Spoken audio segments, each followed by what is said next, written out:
2014లో 1,31,00,000 ఎకరాల తీర్థం ఉన్నటువంటి ఒక వ్యవసాయ భూమి కేసీఆర్ గారు గద్దె దిగే నాటికి 2,68,00,000 ఎకరాలకు ఎట్లా పెరిగింది? రేవంత్ రెడ్డి సన్నాసి సమాధానం చెప్తారు. నేను చెప్తా సన్నాసి, నీకు చెప్తా.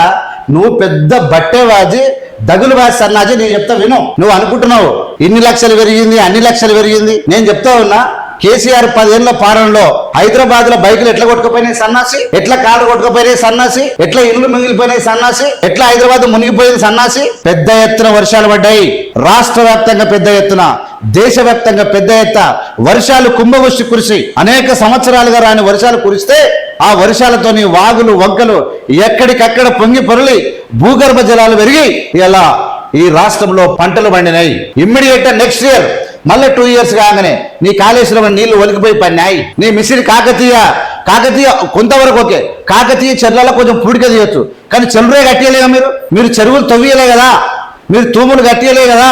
చెల్రాల్లో ఉన్న లొటపీ చెట్లు వీకిరు. ఇంత నల్లమాటి ఎరువు ఉంటే మా ఒండు మాటి బలమైన సారవంతమైన కొట్టుకపోయారు. ఇదే కదా మీరు చేసింది.